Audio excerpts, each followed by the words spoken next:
is seeking the quashment of FIR in Exhibit P2, registered under Section 420 and 34 IPC. That the petitioner is the bona fide purchaser of land, Your Lordship. And the entire allegation against the petitioner is that the collector has directed the Tahsildar to register the case because the land which was, Your Lordship, the diverted land was purchased by you by showing it to be an agricultural land. उससे क्यों ऐसा क्यों किया गया sir? वो जो खसरे में रहता है हमको पता था। डाइवर्टेड लैंड थी ना, डाइवर्टेड लैंड थी ना, डाइवर्टेड लैंड थी, डाइवर्टेड लैंड थी पर खसरे में नहीं थी सर। ये तो आप ट्रायल में बताइएगा सर। ये आप यहाँ का डिसीजन भी है, there is no your lordship intent under section 420। अभी रिसेंट डिसीजन भी अपने हाई कोर्ट के भी डिसीजन है। ऐसा हमारा भी रिसेंट जजमेंट है, evasion of a stamp duty will amount to offense। ऐसे आप कह सकते हो कि sir evasion of stamp duty will not be an offense? No, I am not saying my lord। अब आपको पता था, नहीं सुनिए मेरी बात जी, अब आपको पता था कि नहीं पता था, whether it is your defense or not?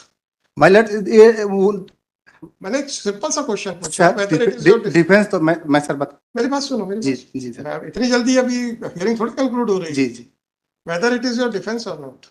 It is my defense, but अब थोड़ा धीरे धीरे चलें। जी sir. What is the scope of 482? मतलब scope is your lordship three kind of scope, your lordship। Yes sir। मतलब three scope otherwise to secure the end of justice। नहीं supreme court को बताइए, आप वो सेक्शन की लाइनें मत पढ़ के बताइए सर।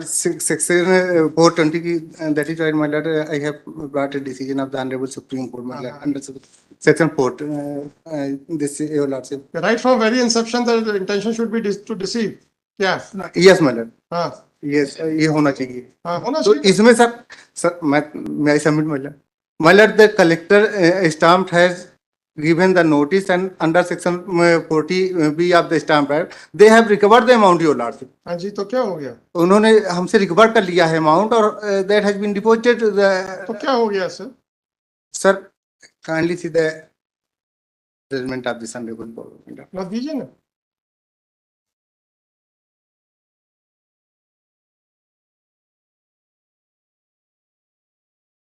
क्या लिखा है कि डाइवर्टेड लैंड को अगर एग्रीकल्चर लैंड शो करके परचेज कर लिया जाए तो 420 नहीं बनता, ऐसा 420 ये मतलब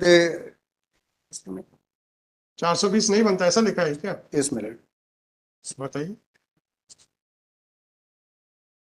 बताइए सर, कौन सी लाइन में? सर इसको पैराग्राफ 8 में इनका कंटेंशन लिखा हुआ है, इसमें आपने फाइंडिंग्स बताइए फिर सर इसको सब्सटेंस फिर मैं फाइंडिंग बताई थी sir. For the council for the respondent state vehemently opposed the above proposition and submitted that as there has been a clear cut case of evading the stamp duty registration fees, the petitioner committed to defraud the government exchequer. The learned SJ has lightly remanded the case for trial under section 120 420 of IPC under section 27 read with section 64 of क्या लिखा है sir इस judgement में? फिर इसके बाद sir ये आप तो मुझे वो लॉ बताओ जो इसमें लेट डाउन हुआ है। Yes my lord। सर इसके पैराग्राफ पेज नंबर 7 के बाद इन्होंने 420 डिफाइन किया है। देयर आफ्टर इस बात क्या डिसाइड किया है? ये रिप्रोड्यूस तो मैं भी कर दूंगा सर, डिसाइड क्या किया वो बताइए जी। मैंने पैराग्राफ 11 में जी sir. Keeping in mind the facts of this case there is no inducement. कैसे? कोई रीजंस नहीं है इस ऑर्डर में, कोई रीजंस नहीं है, तो लेट अस डिस्कस कैसे नहीं है इंड्यूसमेंट। मतलब there was nothing in the मतलब खासरा एंट्री दैट सर इंड्यूसमेंट कैसे नहीं है? अगर आप सेल डीड को रजिस्ट्रेशन करवाते हैं जी, तो रजिस्ट्रेशन गलत फैक्ट्स के ऊपर करवाना क्या इंड्यूसमेंट नहीं है? माइलर अरे मैं साहब इस जजमेंट में कुछ नहीं लिखा है, एक लाइन की फाइंडिंग है बस। बट सर ये दूसरा जो जजमेंट है यार तो जी, या तो आप कहो सर इसको छोड़ दीजिए। नहीं सब इसको छोड़ इस पॉइंट माय सबमिशन इज। अरे मेरे भाई, या तो आप कहो कि सब इस पॉइंट को छोड़ दीजिए, हम ये जजमेंट छोड़ देते हैं, दूसरा जजमेंट ले सर ये evasion of tax stamp duty चिंता मत कीजिए, उस पे भी आऊंगा। ये मेरे भाई आऊंगा, उस पे भी आऊंगा। आप तो मुझे ये बताइए कि इसमें ये कहने के लिए देयर इज नो इंड्यूसमेंट, क्या फाइंडिंग्स हैं, क्या रीजनिंग है? My lord, this judgment is about to your lordship. अरे भाई मैं आपसे रीजनिंग पूछ रहा हूँ, क्या लिखा है, इतना बोलो ना, बताओ ना। इन्होंने ये लिखा है कि अगर कोई जजमेंट कुछ अगर रजिस्ट्रेशन में था तो उसके पहले उनको कर देना था रजिस्ट्रिंग अथॉरिटी को, योर लॉर्डशिप। अच्छा, कहाँ लिखा है सर, ये my lord, कहाँ ये लिखा है?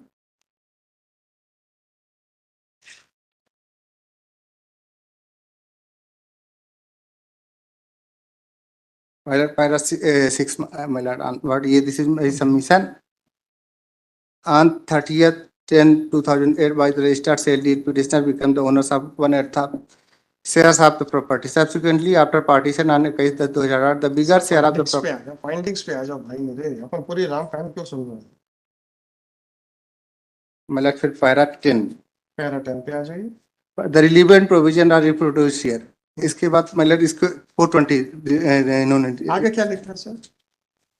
then you said the necessary ingredients for cheating and honestly inducing delivery of property under your lordship. हाँ, इसके बाद क्या लिखा है? There must be deception, that is the accused हाँ, must वो तो इंग्रेडिएंट्स लिख दिया ना 420 के। जी इसके बाद क्या findings? keeping in mind the facts of this क्या case, क्या रीजनिंग क्या है? there is no inducement in इससे the क्या रीजनिंग है? सुप्रीम कोर्ट ने जी central board of trustee Indore में क्या लिखा है? In the considered opinion of this court, this can't be an order. You have to assign the reasons. It is applicable to the judicial orders also. मेरे दिमाग में क्या चल रहा है आपको क्या पता? आपको तभी पता चलेगा जब मैं अपने reasons लिखूंगा। my lord. Have you seen that judgment passed by Honorable Supreme Court in the case of Central Board of Trustee, Indore? नहीं sir, इसको Where here the Supreme Court has criticized like anything that you can't pass a two-line order that in the considered opinion of this court this will be made out or this will not be made out. finally This is what it has been mentioned in this. Keeping in mind the facts of this case, there is no inducement. तो भाई साहब आप registrar के पास गए क्यों थे? कुछ लेने गए थे ना उससे? तो क्या registration will not be covered under section 420? Are you not deceiving the authorities to obtain something? Sir ये यही तो आप रीजन देखिए, रीजंस नहीं है इसमें, मैं आपसे रीजन इस जजमेंट में रीजन नहीं है सर। ऐसा बोलो ना। चलो आगे बढ़ो। जी सर, दूसरे जजमेंट दूसरे जजमेंट में पैराग्राफ 10 से ये दूसरा जजमेंट जो सुप्रीम कोर्ट का है जी जी सर, पैराग्राफ 10 से 15 पैराग्राफ 10 में सर जी हम्म, मतलब section 420 IPC provides that whoever cheats and thereby dishonestly induces the person deceived to deliver any property to any person or to make, alter or destroy the whole or any part of the valuable security or anything which is assigned or sealed and which is capable of being converted into valuable security shall be liable to be punished for term which may extend to 7 years and shall also be liable to fine. Further, section 415 IPC distinctly defines the term cheating. The provision illustrates that an act marked by fraudulent or dishonest intention will be categorized as cheating if it is intended to induce the person so deceived to deliver any property to any person or to consent that any person shall retain. ये पति पत्नी के बीच का मुकदमा जी है। Sir, वो पत्नी ने अपने पति की फोर्स्ड कंसेंट बना के बच्चों के लिए पासपोर्ट अप्लाई कर फैक्ट्स दिया आर डिफरेंट माय लॉर्ड, है। फैक्ट्स आर डिफरेंट, मतलब दूसरे फैक्ट्स के ऊपर है, हस्बैंड वाइफ के ऊपर है केस। बट सर ये इन्होंने पैरा 14-15 में डिसाइड किया है। आपके खिलाफ भी इसमें लिखा हुआ है, पढ़ दो, पढ़ता हूँ। पैराग्राफ 13 पे आइए। जी sir. The term property employed in section 420 has a well-defined connotation. Yes Every species of valuable right or interest that is subject to ownership and has an exchangeable value is ordinarily understood as property. Taking and registration of the property of the sale deed, will it not be covered by the word my Lord property? आगे ठीक है वो। अरे मैं आपसे ठीक है sir, जो एक जजमेंट आपने दिलाई कि उसमें रीजंस नहीं थे, तो मुझे तो रीजन सब देने पड़ेंगे ना। सर तो अब रीजन मैं आपसे डिस्कस कर, आपको अपॉर्चुनिटी दे रहा हूँ कि क्या एक डिक्लेरेशन या रजिस्ट्रेशन जिससे कि आप ओनर बनने वाले हो। देखिए, थोड़ा सा- अगर प्रॉपर्टी की value is less than 100, whether that sale deed will be valid one because the value is 100, less than 100. If it is more than 100, वो sale deed, whether it is a waste piece of paper or not. No No? My lord is correct your lordship. Yes. अब my submit अब ये मेरा question खत्म। जी तो जब आप sale deed register करवाते हो, तो वो जो रजिस्ट्रेशन वाला एक्ट है उससे जो डिक्लेरेशन मिलता है आपको, वो part weather it will be a property और not. My lord, there is provision, the Stamp Act itself, your lordship, आ that रहा हूँ, चिंता मत करो, जी। उस पर भी आ रहा हूँ, मुझे मालूम है आप आओगे उस पर। how they have acted upon. अपन धीरे धीरे चल रहे हैं। मैं I will keep that question in mind, don't worry, whether it will be a property under section 420 और नॉट, क्योंकि वो डिक्लेरेशन, वो registration has made you an owner, otherwise you are having no right at all My lord. In the eyes of law, Yes, madam. Right? Yes. तो property में आएगा कि नहीं आएगा, now this is the question. So, my lord, they have, there is provision in Stamp Act. अब चलो, जी। अब मैं मान लेता हूं कि अब आप मेरे प्रॉपर्टी वाले क्वेश्चन को बाईपास कर रहे हो, नो इशू। अब आप आ जाइए, is there any provision in the stamp act which bars the application of IPC?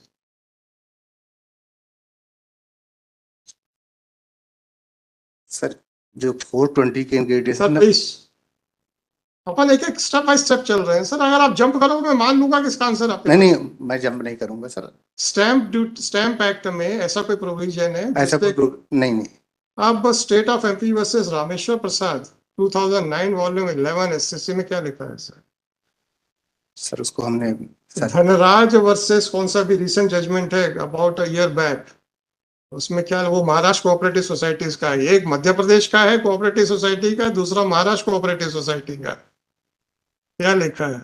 In absence of any provision there by which the application of IPC is barred, you cannot say that since there is a separate provision under the act, therefore the IPC would not apply. देना भाई, वो रामेश्वर प्रसाद वाला देना, और वो धनराज वाला actually reported नहीं है, एटलीस्ट अगर होगा भी तो मुझे आइडिया नहीं है किस जनरल में रिपोर्टेड।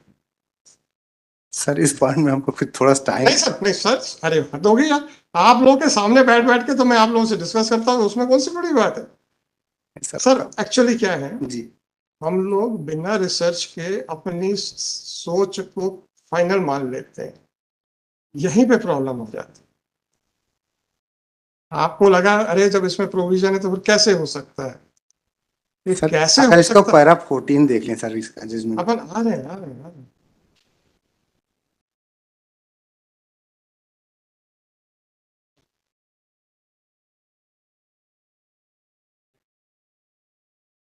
जी सर, आप क्या कहना चाहते हैं? सर, पैरा 14 हाँ, इसमें having fully address the contours of the offence of cheating, let us now advert to pass अब instant case to appreciate whether the allegation made by respondent are sufficient to prima facie. आपने खुद कह दिया था कि facts बिल्कुल different है। Sir, ये 4 इंग्रेडिएंट्स तो हमने चीट तो किसी को किया नहीं सर। मैं आपसे वही रिक्वेस्ट कर रहा था जिसको आपको आपने रिक्वेस्ट नहीं, आदेश करने की जरूरत है।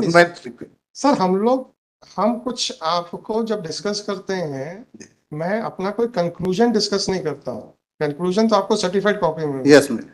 हम अपना थॉट प्रोसेस जो मेरे दिमाग में चल रहा है वो आपके साथ डिस्कस करते हैं, so that you may clarify my thought process और माय डाउट्स। मेरा क्वेश्चन ये था कि जो डिक्लेरेशन है in the form of registration जिससे कि आपको ओनरशिप मिली है, whether it can be said to be a property और not. It is property your lordship, property, और अगर आप स्टैम्प का इवेजन करके वो प्रॉपर्टी ले रहे हो तो is it not an offence under 420? इसमें तो prima facie the bonafide purchaser had no role. दूसरी बात 482 में आप बोनाफाइड परचेजर है, you are not having a knowledge that it has already been diverted, ये डिफेंस है कि नहीं है?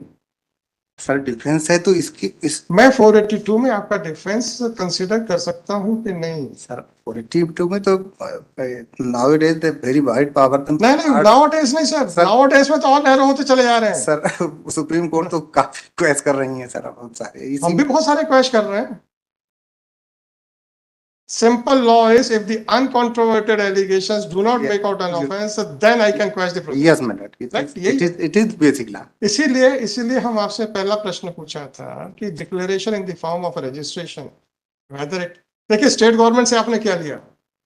प्रॉपर्टी किसी और की जी, खरीदी आपने जी, पैसा आपने ओरिजिनल ओनर को दिया जी, तो स्टेट गवर्नमेंट अभी तक तो इस पूरे ट्रांजैक्शन में है नहीं जी। तो स्टेट गवर्नमेंट से आपने क्या लिया? सिर्फ वो declaration in the form of registration.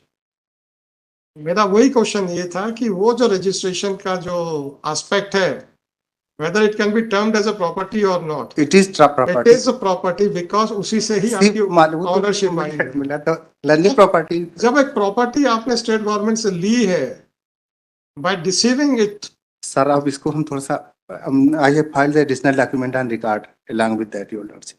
They have given me notice, your lordship. The collector stamp has given me notice on 13 of the December. Then, your lordship, they have sought time to file reply within a period of 2 weeks, your lordship. In between, your lordship, on 31st of December, they have registered the FIR. FIR. Your lordship, meanwhile, your lordship, on that proceeding, your lordship, they have collected me, they have imposed me penalty also. मैंने आपसे वही question पूछा था sir. जी अभी वो आ रहा है, वो state of MP versus Rameshwar Prasad. जी जी सर। और आपको मैं फिर अभी ये बता देता हूँ, ये सर सुप्रीम में जो रिपोर्ट हुआ है, जी AIR या SCC या जो भी जनरल्स आप लोगों के पास और हम लोग के पास आते हैं, जी उसमें ये नहीं हुआ है रिपोर्ट, इसलिए शायद आप लोगों के पास ऐसा नहीं होगा। इसका जो रेशियो डिसेंडाई है वो मैं आपको पढ़ के बता देता हूँ। The provisions of the Cooperative Societies Act do not bar any person other than the auditor. The police have the power and duty to investigate an offence once the criminal law is set in motion. दूसरा, sir ये तो provision अपने high court का BDB का justice Rajeev Dubey and justice honourable Daga साहब का वो तो जब आपको पहले से मालूम है, फिर सर हमें सर ये हमारे केस के अब वो मालूम सर मालूम तो ये भी है हमारे हिसाब से तो ये इसमें केस बनता है सर। देख, the auditor or the registrar is obligated to file an FIR if they discover any financial irregularities in a cooperative society. The provisions of the act do not preclude any person other than the other from filing an office. Auditor has not filed any case. कुछ नहीं होता, क्या फर्क पड़ता है? Sir, The इसमें police तो- have the power and duty to investigate an offence once the criminal law is set in motion, and this power is not curtailed by the provisions of the act. अब मैं आपको वो भी बता ही देता हूँ sir, state of MP versus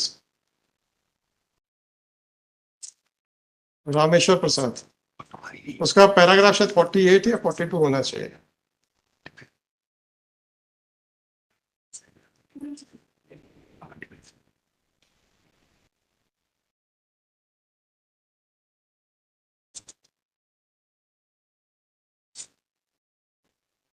कहाँ गया यार?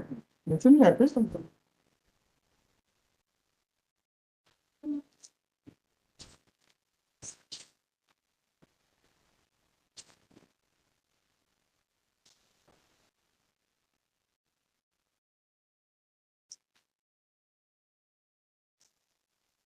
Sir I have filed application for taking additional document इसको अपन वो देख लेते हैं। D3 एंड D4 कोई बात नहीं सर, बताइए। Sir page number 22 and page number sale deed है सर? नहीं सेल डीड नहीं सर, ये D3 में है, ये ऑर्डर है कलेक्टर ऑफिस टाइम का, क्या इन्होंने इम्पोज किया हमारे ऊपर रिकवरी। और मैंने आपसे यही कहा कि अगर तो आईपीसी के प्रोविजंस बार्ड हैं तब तो ठीक है, नहीं बार्ड है तो क्या कर सकते सर हैं? IPC के प्रोविजन जहाँ बाढ़ रहते हैं वहां भी प्रोविजन चल सकता है। अपन जनरल बात नहीं करेंगे जी सर। अपन जनरल बात नहीं करेंगे। अगर गलत काम का अथॉरिटीज करती है, we are there to correct it. My lord as per the guidelines of Bhajan Lal योल। सर आप प्लीज हमें एक लॉ बताइए। मैंने आपको 2 जजमेंट्स दे दिए सर मेरा आप एक जजमेंट बता दीजिए मेरा जहां सर पे आईपीसी के प्रोविजन बार्ड नहीं है, इसलिए उसमें भी FIR नहीं हो सकती। मैं आपको स्पेसिफिक दे रहा हूँ, वो पता नहीं हमारा वो लॉ सिस्टम क्यों नहीं ला पा रहा इतनी देर में।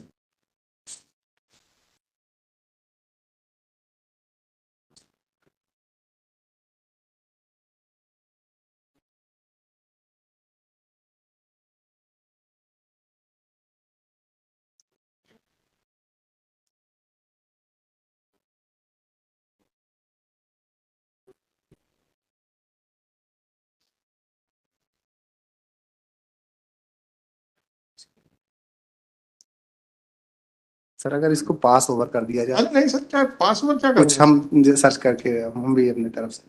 अरे नहीं सर, सर्च की जरूरत ही नहीं है।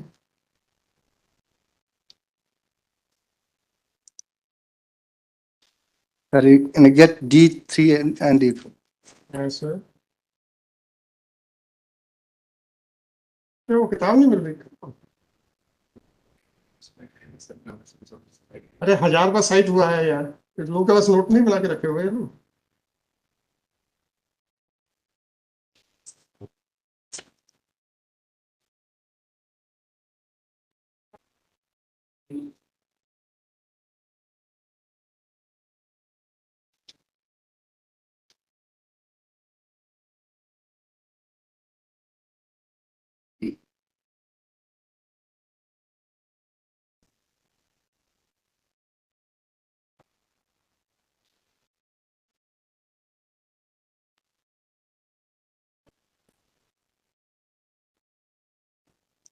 उसका कहना 2009 का देखें, तो 2009 ही तो बोला मैंने।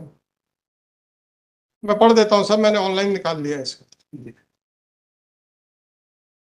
Mr. Tankha's submission, which were echoed by Mr. Jain, that the MP Cooperative Society Act was a complete code in itself, and the remedy of the prosecuting agency lay not under the criminal process but within the ambit of section 74 to 76 thereof, cannot be accepted in view of the fact that there is no bar under the MP Cooperative Societies Act 1960 to take resort to the provisions of general criminal law, particularly when the charges under the Prevention of Corruption Act are involved. Sir ये पता है, ये judgement मुझको पता है, है? ये I know this judgement. अब मालूम है ना? जी सर, रवींद्र श्रीवास्तव साहब भी उसमें है। रवि हाँ हाँ हाँ, रवींद्र श्रीवास्तव यस।